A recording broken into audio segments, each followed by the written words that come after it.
mental health. World Health Organization records 800,000 people die every year from depression and suicide. Now, this translates to 40 people per second. Today's discussion, this is a third-part series on mental health. My guest is Faith Mukami, a counseling psychologist and also a mental health advocate, right? Yes. You're welcome, Faith. Thank you so much. Now, where's the link? These are quite outrageous figures Yes. when it comes to mental health. Where's the missing link when it comes to mental health? I think for the longest time, mental health has been put in the back room in many countries, and especially in Kenya. Mental health has been a part of society that is very underlooked. And so for the longest time, things have been happening. A lot of things have been happening and no one was noticing until everything blew up. And so right now, when everything is already blown up, is when now we are starting to look at it and starting to say, oh my God, something was really actually happening. Because now we have an epidemic on our hands. Because right now in the country, honestly, we cannot just look at mental health and talk about it in harsh tones anymore. There's so much that is happening. And it's so sad to see so many young people dying. So many young people dying by suicide. It is very, very, very sad. And this cuts across, it's not just the young population, it cuts across all populations. So it's very sad to see anyone having to go through issues and no one notices until they're gone. It's very sad. And I'm actually, because I'm a mental health advocate and being in this mental health field, I'm seeing a lot of work that is actually happening right now in the ground from different people, different organizations. And so we are picking up the pace. And I think we're getting there. Okay, you're talking about there's so much groundbreaking when it comes to mental health. Now, it had been a time bomb for quite a long time. Now, what is this that is breaking the ground right now when it comes to mental health? What are you guys doing? What are we doing? Yes. Number one, the first thing is breaking stigma, because there was a lot of stigma related with mental health in the African society. Number one, we've had so many myths, witchcraft, we need to pray, your son is crazy, your daughter is crazy, they're just acting out. No one thought this is an actual disease. And so what we are doing in the mental health field is we are creating awareness. Number one, we are actually saying this is a disease. It is there, it is scientific, it is not witchcraft. Yes, all these non-conventional methods like prayer, spiritual support can help, but that is not the only solution. So number one, what we're doing is we're creating awareness around it. Number two, we're trying to break the stigma around it. So how's the journey been so far when it comes to that? We're making progress. There's progress really, because as you can see nowadays, there's a lot of talk about it from every sphere, from the government, from the church, from us, the citizens. There's a lot of talk around mental health, and so that's a very good thing. You are a counseling psychologist, and you see what is happening in Kenya. Now, I want to bring the aspect of social media, especially in Kenya. So how would we connect? What's the nexus, social media and mental health? Because people have said that people are quite depressed. We see in our Twitter handles, Facebook, people are lashing out. Yes, what can be the main cause of all this? Social media. Social media is a drug. Honestly, it is like a drug. Originally, the concept of social media is very good. But as you've progressed, generation from generation to generation, we've seen a lot of devastating effects of social media. What happens with social media is supposed to be a tool where people connect, where people are able to engage and all these positive things. But with the passing of time, social media has become a tool where we are there to, it's like a social concept that is used to gauge how you're doing socially, how you're doing economically. Yeah, it's a tool that is being used to determine your social class and things like that.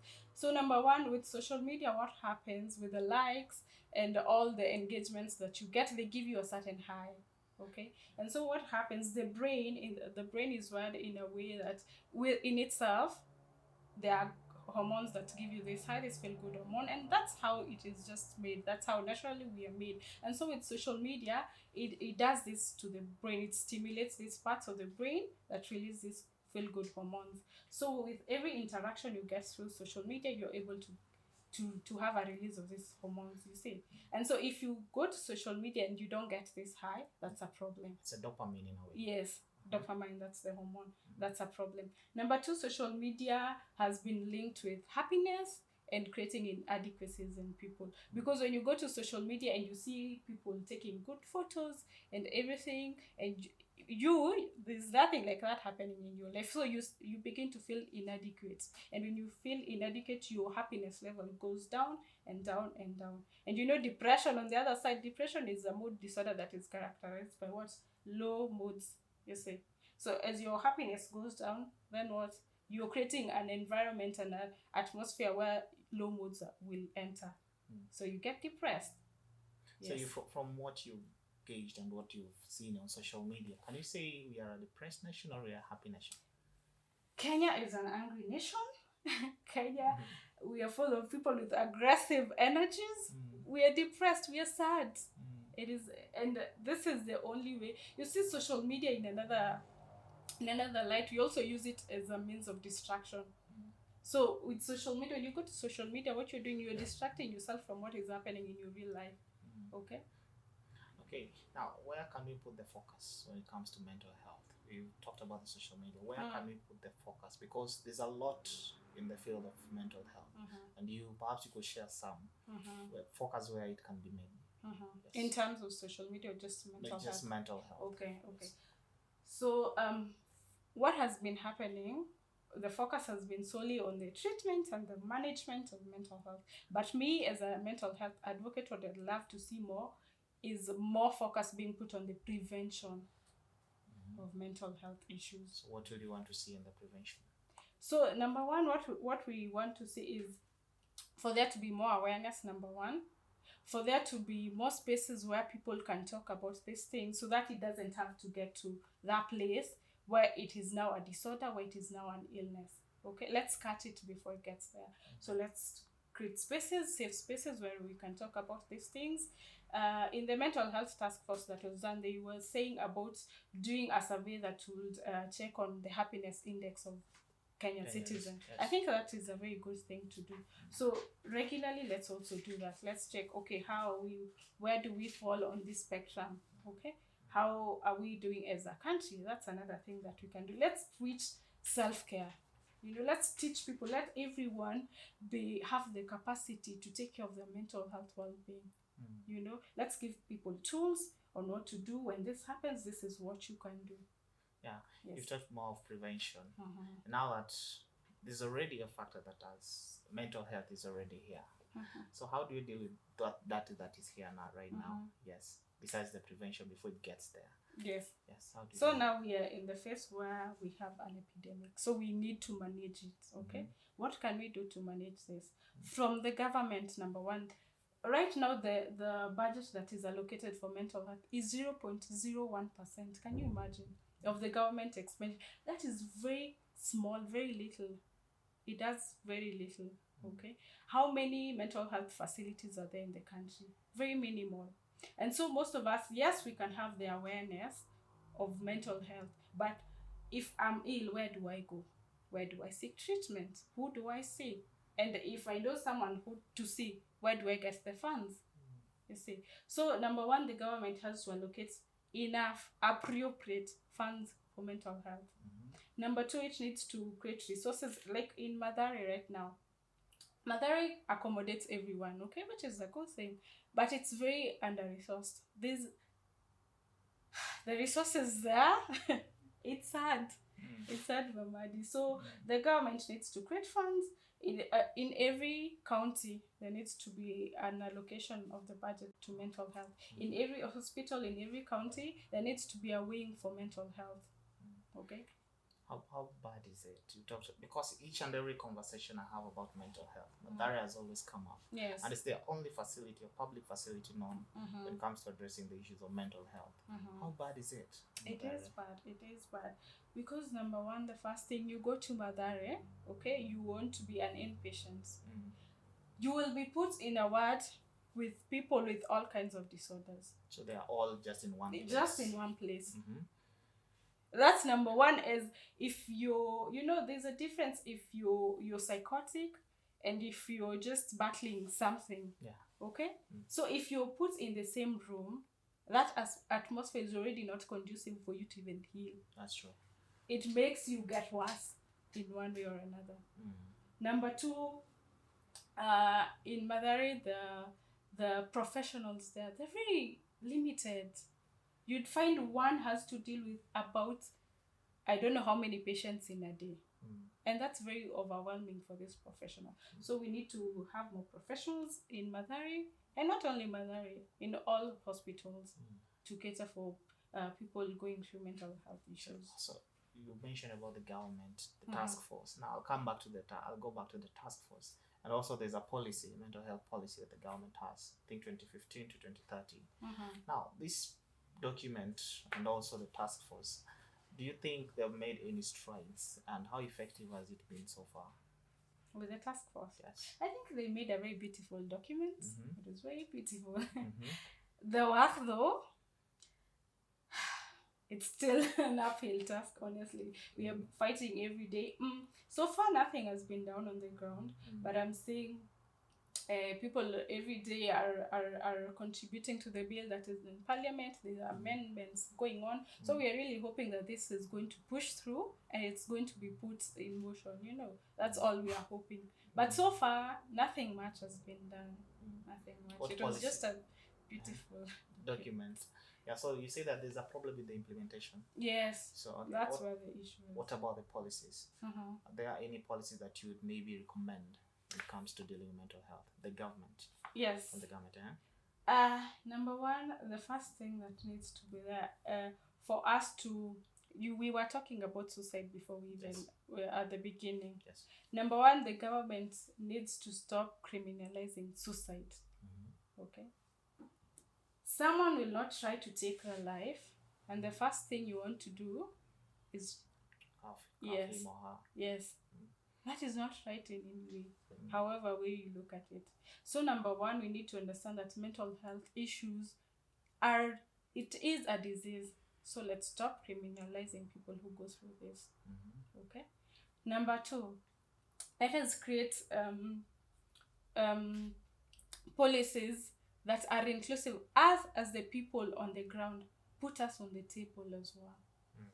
Okay. So that means that they've been putting people who are sort of senior officials? Yes. Until lately is when now people on the ground have been welcomed to the table. Just lately, because now we have like youth representatives, we have organizations that work, grassroots organizations. So now they are being invited to this when these bills are being tabled and things like that. So that is very nice. That is good work that they're doing. But for the longest time, that has not happened. For the longest time, they were not giving us So it's been just people on the ground doing work, but there's no support from up there. Yes. Let's talk about the cost, especially the insurance. Yes. How can the insurance come in? Because people have really talked about the insurance, and mental health actually is very costly. It is very expensive, costly, especially when there's an aspect of the illness. Now, how best can the insurance come in and help out? Yes. Yeah. So insurance, the problem with insurance is, number one, earlier on, all they were doing is catering for your outpatient services. That's it. So if you need to be admitted, that's all on you. Okay. So that was a problem. But nowadays, I'm hearing some of them, you're able to get admitted through your insurance, which is good. The other issue is like with drugs, they will not cater for that.